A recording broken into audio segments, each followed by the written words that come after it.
Continuamos en el espacio Algo Más que Vivir y como bien había prometido, dos interesantísimas entrevistas de orientación. Primero estuvimos conversando con la doctora Ángela Isabel Marmolejo. Ahora tenemos a alguien que comienza con A, pero es Ana Isabel Chávez, que es médico uróloga. Ella va a estar tratando un interesante tema con nosotros, que a pesar de ser el mes de la salud masculina, hemos tenido a dos brillantes profesionales de la medicina, a dos brillantes mujeres en la tarde de hoy. Buenas tardes, doctora Chávez, ¿cómo se siente? Gracias a Dios, todo muy bien. Muchísimas gracias por la invitación. Médico uróloga. Así es. Era muy frecuente ver a urólogas en años atrás.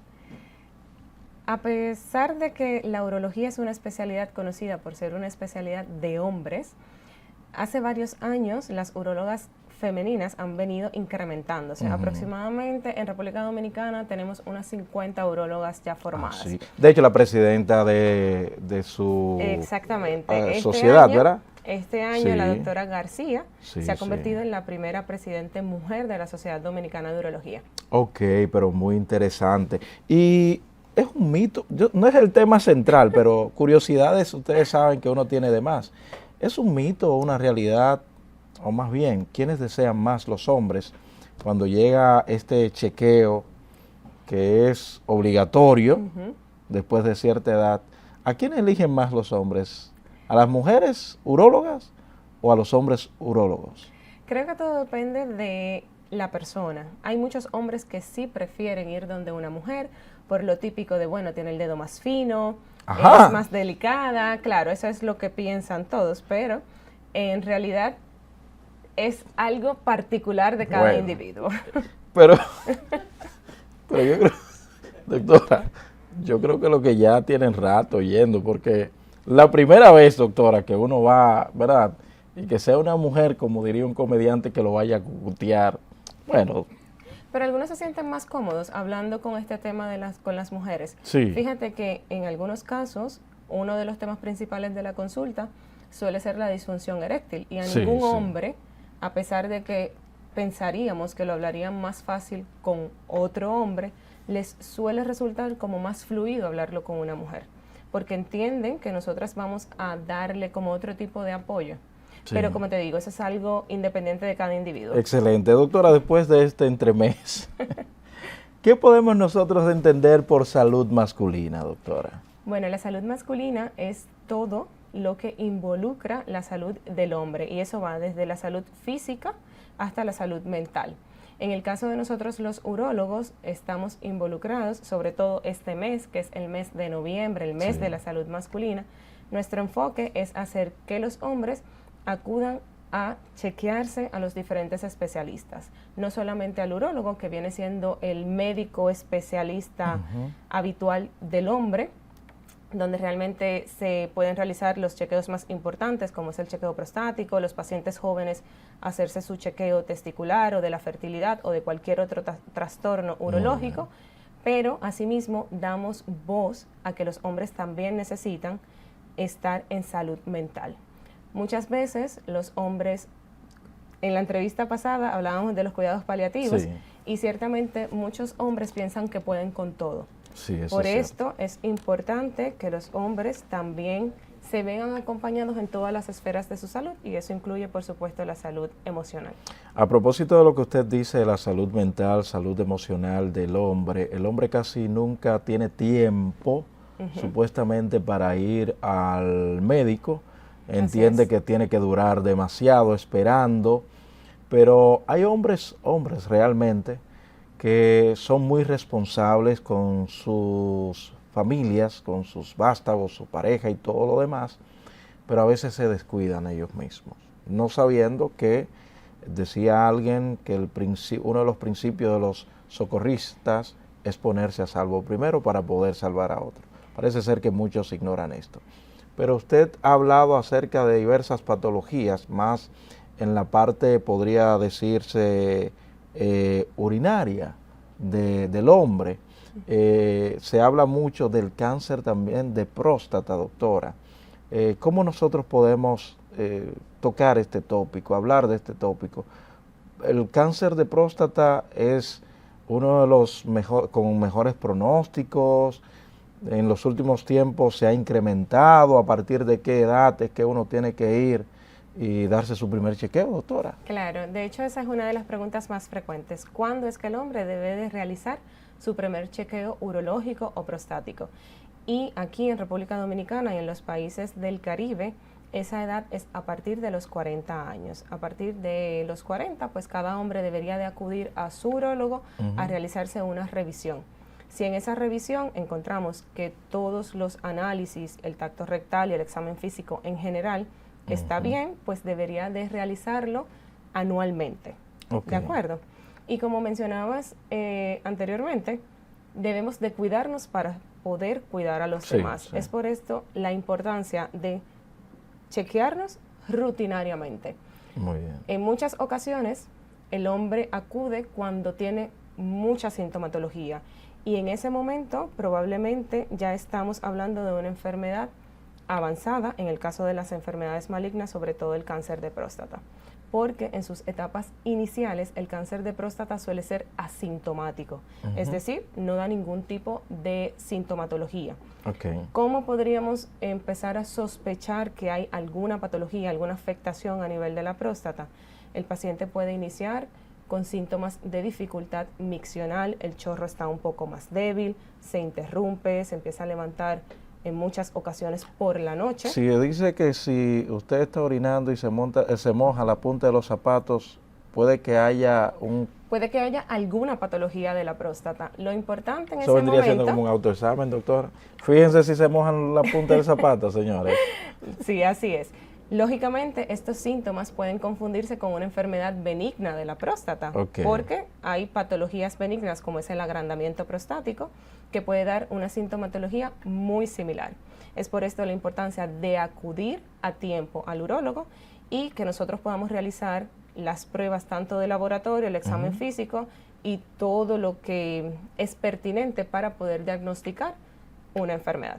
A través de los años, todos los hombres tendrán un crecimiento de su próstata. Así es, a todos los hombres les inicia a crecer la próstata aproximadamente a partir de los 30 años. Eso no quiere decir que vaya a crecer en todos a la misma velocidad o desmesuradamente. El tamaño prostático no es directamente proporcional a los síntomas. Usted puede tener una próstata bastante aumentada de volumen, pero no tener ningún tipo de sintomatología. Todo va a depender hacia dónde sea ese crecimiento. Si el crecimiento prostático obstruye la uretra, que es el conducto de la orina, entonces sí va a iniciar con síntomas. De lo contrario, no va a presentar absolutamente nada. Pero hay pacientes que tienen una próstata bien pequeñita, pero el crecimiento es hacia la parte interna, es decir, hacia el conducto. Y eso va a producir que el paciente inicie pues a disminuir el chorro miccional, a que, como usted dice, se le caiga el chorrito cerquita de los pies, a que se corte el flujo de orina, a levantarse más veces en la noche o a tener que salir corriendo inclusive para poder orinar. Eso incluye la puntería, porque a veces usted entra a algunos baños de hombre y en vez de orinar... el chorro nos dice hay un reguero en el piso. De hecho, una de las preguntas que nosotros debemos de realizar en la consulta es si el chorro es único o se divide, o si inclusive es como si fuera una regadera, como la regadera de las flores, que son como muchos chorritos. Pues eso nos dice a nosotros si hay algún trastorno a nivel de la vía urinaria baja. Tiene que ser recto. Debería de ser único, único y continuo, es lo ideal. Doctora, ¿y cuál es el funcionamiento de la próstata? ¿Qué función tiene la próstata, doctora? La próstata es una glándula y como todas las glándulas lo que hace es emanar una secreción. La próstata es la que secreta el líquido seminal. Ese líquido que acompaña a los espermatozoides es secretado a través de esta glándula y por supuesto producir esa hormona que es el antígeno prostático específico. Muy bien, vámonos a una pausa, doctora. Al regreso continuaremos con esta interesante entrevista a propósito del mes de la salud masculina. Pausamos.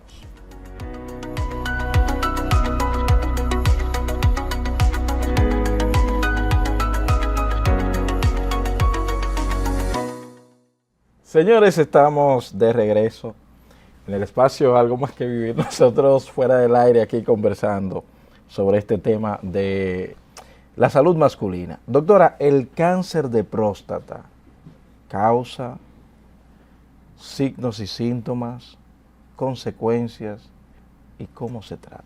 Le puse todas las preguntas sobre la mesa, doctora. Bueno, lo más importante es que tenemos que saber que el cáncer de próstata es el segundo cáncer más frecuente en hombres. Bien, es un cáncer que anualmente se diagnostican más de 1,5 millones de hombres, ¿de acuerdo? Entonces, los síntomas los estuvimos mencionando anteriormente. ¿Tiene alguna causa fundamental, doctora? Las causas exactamente pueden ser genéticas. Si usted tiene un familiar de primer grado que ha tenido un cáncer de próstata, pues usted tiene más posibilidad de padecer de esta enfermedad. Okay. Y la edad, esos son los principales factores de riesgo. A mayor edad, mayor riesgo de poder presentar un cáncer de próstata. Okay. Luego tener definido alguna patología en sí que yo le pueda decir, bueno, si lógicamente tener un estilo de vida saludable va a disminuir el riesgo de padecer de esta enfermedad. Pero no hay ninguna patología en sí que le vaya a aumentar el riesgo, aparte de que tenga un familiar de primer grado, básicamente genética, si hay asociación con el cáncer de mama, si usted, su madre o una tía tuvo un cáncer de mama, pues también tiene un mayor riesgo de padecer cáncer de próstata. Siempre se ha dicho que los pacientes con antecedentes tienen que hacerse su chequeo más temprano. Más temprano, efectivamente. ¿Qué sería más temprano, doctora? Por lo menos 5 años antes de la edad del diagnóstico de ese familiar. Eso sería lo mínimo. Muy bien. ¿De acuerdo? Entonces, en cuanto a los síntomas, mencionábamos que inicialmente esta enfermedad no produce síntomas, pero cuando está avanzada puede producir síntomas tan inespecíficos como dolor en la espalda o inclusive puede presentar el paciente debilidad, pérdida de peso y también alguna fractura que le imposibilite caminar. Esto es porque cuando está en un estadio avanzado, la enfermedad suele irse hacia los huesos. Bien. En cuanto al diagnóstico, lo más importante es que una vez usted vaya a la consulta de su urólogo o uróloga en este caso, pues entonces nosotros realizamos algunas pruebas de laboratorio como son el antígeno prostático específico, que es el PSA. El PSA, sí. Y además de eso, realizamos el tan temido tacto rectal. Pero doctora, ¿es mito o realidad que el tacto rectal puede estar bien, sin embargo, el PSA bien y haber una anomalía? Correcto. Hay un tipo de tumor prostático que no eleva el PSA. Esos son los tumores neuroendocrinos. Eso es como un subtipo dentro del cáncer de próstata. Entonces, sí es importante poder conjugar esos dos estudios, tanto el examen físico a través del tacto rectal como el análisis en la sangre, que es el PSA. Una vez nosotros tengamos la sospecha, si hay una alta sospecha de que pueda estar pasando algo a nivel de la próstata, pues su médico le indicará una biopsia. En esa biopsia lo que hacemos es extraer tejido prostático y esos cilindros se envían al patólogo para que el patólogo los mire al microscopio y nos diga exactamente qué tipo de células están habitando en la próstata. Si esas células son benignas o si no lo son. Muy bien, en el caso de que las células sean malignas, entonces el siguiente paso es poder estadificar el riesgo que tiene ese paciente. Es decir, si es un riesgo bajito, intermedio o elevado. Y en dependencia de esto es que nosotros entonces podemos ofertar un tratamiento. Muy bien. ¿Mito o realidad que una gran cantidad de pacientes con cáncer prostático llegan tarde a la consulta? Aproximadamente un 20%. No podríamos decir que es la mayoría.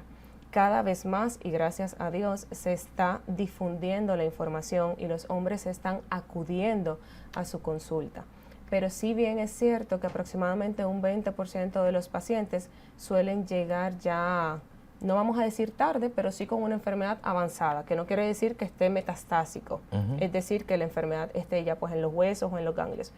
Pero sí hay un porcentaje de pacientes que lamentablemente llegan a un estadio o en un riesgo más elevado. Muy bien. Doctora, ¿y el tratamiento? ¿Siempre es quirúrgico? ¿Se le da quimio, radio? ¿Qué procede? En el cáncer de próstata tenemos un arsenal de tratamientos y todo va a depender del estadio de la enfermedad.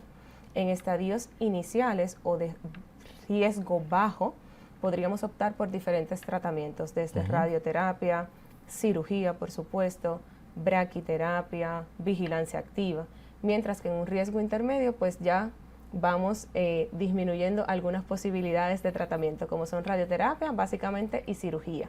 Ajá. Y en el riesgo elevado podríamos optar por tratamientos que van acompañados desde pastillas, quimioterapia, radioterapia.